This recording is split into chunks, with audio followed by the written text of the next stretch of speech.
Hi friends, welcome to Pendems kitchen. ఈరోజు వీడియోలో గుళ్ళో పెట్టే బెల్లం పొంగల్ని మనం ఈజీగా రుచికరంగా కేవలం 10 నిమిషాల్లో కుక్కర్లో ఎలా ప్రిపేర్ చేసుకోవచ్చో చూపించబోతున్నాను. మీరు ఎప్పుడు చేసే ప్రాసెస్ని పక్కన పెట్టేసి ఒక్కసారి ఈ విధంగా ట్రై చేశారనుకోండి, మీరు ఎప్పుడు బెల్లం పొంగల్ని ప్రిపేర్ చేసుకోవాలనుకున్నా ఇదే ప్రాసెస్లో ట్రై చేస్తారు. ఇంకా ఎందుకంటే అంత ఈజీగా ఉంటుంది, టేస్ట్ మాత్రం నెక్స్ట్ లెవెల్లో ఉంటుంది. ఒక్కసారి ప్రిపేర్ చేసుకొని రుచి చూడండి, ఖచ్చితంగా మీరే చేసుకుంటారు.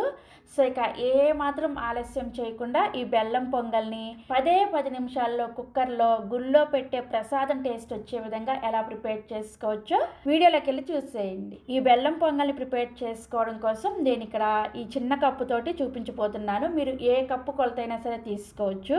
ఇందులోకి 3/4 కప్పు బియ్యాన్ని వేసుకోండి. మీరు రెగ్యులర్గా అన్నం వండుకునే బియ్యాన్నే 3/4 కప్పు తీసుకోవాలి. ఇందులోకి 1/4 కప్పు పెసరపప్పుని వేసుకోండి.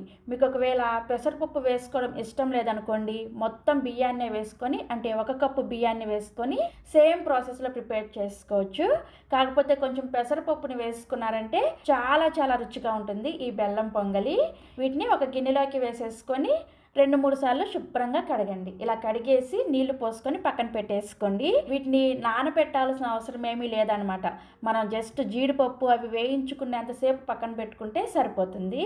నెక్స్ట్ ఇప్పుడు కుక్కర్లోకి 1 టేబుల్ స్పూన్ దాకా నెయ్యిని వేసుకొని కరిగించండి. నెయ్యి కరిగిన తర్వాత ఒక 15 నుంచి 20 వరకు జీడిపప్పులను వేసుకొని లో టు మీడియం ఫ్లేమ్లో వేయించుకోవాలి.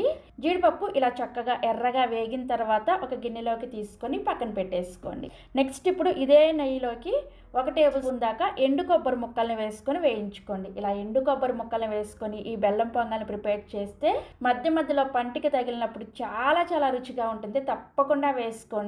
మీరు ఈ ఎండు కొబ్బరి తర్వాత కావాలంటే కిస్మిస్, ఎండు ద్రాక్ష ఉంటాయి కదా, వాటిని కూడా వేసుకొని వేయించుకోవచ్చు. నేనైతే మాత్రం ఇలా స్వీట్స్ ప్రిపేర్ చేసేటప్పుడు ఎండు ద్రాక్షని ప్రిఫర్ చేయను అనమాట. మధ్యలో అవి పుల్లగా తగిలినాయి అంటే టేస్ట్ అంతా కూడా చేంజ్ అయిపోతుంది అనమాట. ఇష్టం ఉన్న వాళ్ళు వేసుకోవచ్చు. ఇలా జీడిపప్పుని ఎండు కొబ్బరిని వేయించుకున్న తర్వాత సేమ్ గిన్నెలోకి తీసేసుకొని ఇప్పుడు ఇదే నెయ్యిలోకి 2 కప్పుల నీళ్ళని వేసుకోండి. మీరు ఏ కప్పుతో అయితే బియ్యాన్ని కొలుచుకొని తీసుకున్నారో అదే కప్పుతోటి 2 కప్పుల నీళ్ళని వేసుకోవాలి. అలాగే 1 కప్పు పచ్చి పాలనే వేసుకోండి. ఇలా 2 కప్పుల నీళ్ళని అలాగే 1 కప్పు పాలని ఇవన్నీ వేసుకున్న తర్వాత ఇందులోకి మనం ముందుగా బియ్యాన్ని పెసరపప్పుని కడిగి పెట్టుకున్నాం కదా, ఆ బియ్యం పెసరపప్పులో ఉన్న ఎక్స్ట్రా నీళ్ళన్నీ కూడా తీసేసి వీటిని మాత్రం ఈ కుక్కర్లోకి వేసేసుకోండి. ఒకసారి కలుపుకోండి. ఇలా ఒకసారి కలుపుకున్న తర్వాత మూత పెట్టేసి మీడియం ఫ్లేమ్లోనే జస్ట్ 2 విజిల్స్ వచ్చేంత వరకు మాత్రమే ఉడికించండి. ఎక్కువసేపు ఉడికించాల్సిన అవసరం కూడా లేదు. ఈ అన్నం ఉడికేలోపు ఇంకొక స్టవ్ మీద ఇలా ఒక గిన్నెను పెట్టుకొని ఇందులోకి సేమ్ కప్పుతోటి 2 కప్పుల పాలను పోసుకొని మరిగించండి. మీడియం ఫ్లేమ్లో మరిగించుకోవాలి. చూడండి, పాలు ఇలా చక్కగా మరిగిన తర్వాత స్టవ్ ఆఫ్ చేసేయండి. మనకి పాలు మరిగేలోపు చక్కగా అన్నం కూడా ఉడికిపోతుంది. కాకపోతే విజిల్కున్న ఆవిరి ఇంకా పూర్తిగా పోలేదనమాట, ఇంకొంచెం ఆవిరి ఉంది. ఈ విజిల్కున్న ఆవిరి మొత్తం పోయిన తర్వాత మాత్రమే మనం మూత ఓపెన్ చేయాలి. ఈలో బెల్లాన్ని కరిగించేసుకుందాము. బెల్లాన్ని కరిగించుకోవడం కోసం ఒక గిన్నెలోకి 1.5 కప్పుల తురిమిన బెల్లాన్ని వేసుకోండి. అన్నీ కూడా ఒకే కప్పుతో కొలుచుకొని తీసుకోవాలి. అలాగే 1 కప్పు నీళ్ళని వేసుకొని మీడియం ఫ్లేమ్లో బెల్లాన్ని కరిగించుకోండి. ఈ పొంగల్ కోసం బెల్లం ఎలాంటి పాకం రానవసరం లేదు. బెల్లం జస్ట్ కరిగితే సరిపోతుంది అనమాట. అంటే మనం ఈ బెల్లం నీళ్ళని ఫిల్టర్ చేసుకోవాలన్నమాట. నలకలు అవి ఏమైనా ఉంటే పోతాయి. అందుకని ఈ విధంగా బెల్లం నీళ్ళని కరిగించుకోవాలి. సో చూసారా, బెల్లం ఇలా చక్కగా కరిగిన తర్వాత స్టవ్ ఆఫ్ చేసేసి రెడీగా పక్కన పెట్టేసుకోండి. ఈలోపు కుక్కర్ విజిల్కున్న ఆవిరి కూడా చక్కగా పోయింది. ఇప్పుడు మూత తీసి చూపిస్తున్నాను చూడండి. అన్నం చక్కగా ఉడికిపోయింది కదా. 2 విజిల్స్ అయితే అన్నం ఈ విధంగా ఉడుకుతుంది. ఇప్పుడు స్టవ్ ఆన్ చేసేసి లో ఫ్లేమ్లోకి పెట్టేసుకోండి. లో ఫ్లేమ్లోకి పెట్టిన తర్వాత మనం ముందుగా కాచి పెట్టుకున్న పాలు ఉన్నాయి కదా, ఆ పాలని ఇందులోకి వేసేసుకొని మంటని లో టు మీడియం ఫ్లేమ్లో పెట్టుకొని ఈ పాలల్లో కూడా ఈ అన్నాన్ని ఒక 2 నిమిషాల పాటు ఉడికించుకోండి. ఇలా ఉడికించుకుంటే బెల్లం పొంగలి చాలా రుచిగా ఉంటుంది. సో ఒక 2 నిమిషాల పాటు పాలల్లో అన్నం ఉడికిన తర్వాత చూసారా ఈ విధంగా ఉంటుంది అనమాట. ఇప్పుడు ఇందులోకి మనం ముందుగా కరిగించుకున్న బెల్లం నీళ్ళు ఉన్నాయి కదా, ఆ బెల్లం నీళ్ళని ఈ విధంగా టీ స్టైన్ అంటే పెట్టేసుకొని ఫిల్టర్ చేసుకొని వేసుకోవాలి. ఇలా చేసుకుంటే నలకలు ఏమైనా ఉంటే పోతాయి అనమాట.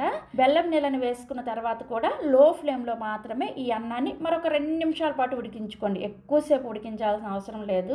2 నిమిషాల పాటు ఉడికించుకున్న తర్వాత చూడండి కన్సిస్టెన్సీ ఇలా కొంచెం పల్చగానే ఉంటుంది. మీకు ఒకవేళ ఇంకా చిక్కగా కావాలి అనుకుంటే మరొక 2 నిమిషాల పాటు ఉడికించుకోండి. మేమైతే ఇంట్లో ఈ విధంగానే ఇష్టపడతాం అనమాట. అందుకని ఇలా ఉడికించుకున్న తర్వాత ఇప్పుడు ఇందులోకి మనం ముందుగా వేయించి పక్కన పెట్టుకున్న జీడిపప్పు, ఎండు కొబ్బరి ఉన్నాయి కదా, అవన్నీ కూడా వేసేసుకోండి. అలాగే ఒక 1/2 టీ స్పూన్ దాకా యాలకుల పొన్ని, అలాగే గుళ్ళో పెట్టే ప్రసాదం టేస్ట్ రావాలంటే చిటికెడంతా పచ్చకర్పూరాన్ని వేసుకోండి. ఇలా నలిపి వేసుకోవాలి.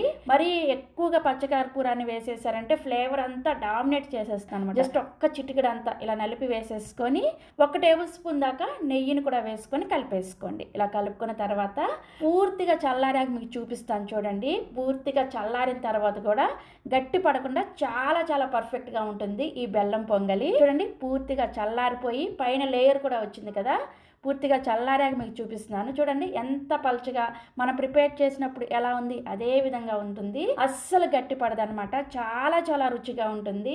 ఇలా ఈజీగా పండగలప్పుడు కుక్కర్లోనే బెల్లం పొంగల్ని ప్రిపేర్ చేసి దేవుడికి నైవేద్యంగా పెట్టొచ్చు. అప్పటికప్పుడు ఏదైనా స్వీట్ తినాలనిపించినా కానీ ఈ విధంగా ప్రిపేర్ చేసి పెట్టొచ్చు. చాలా రుచిగా ఉంటుంది. తప్పకుండా ట్రై చేయండి. ట్రై చేసి టేస్ట్ చేసిన తర్వాత మీ ఫీడ్బ్యాక్ని నాతో షేర్ చేసుకోవడం మర్చిపోకండి. మరిన్ని రెసిపీస్ కోసం వెంటనే మన పెండెమ్స్ కిచెన్ని సబ్స్క్రైబ్ చేసేసుకోండి. Thank you.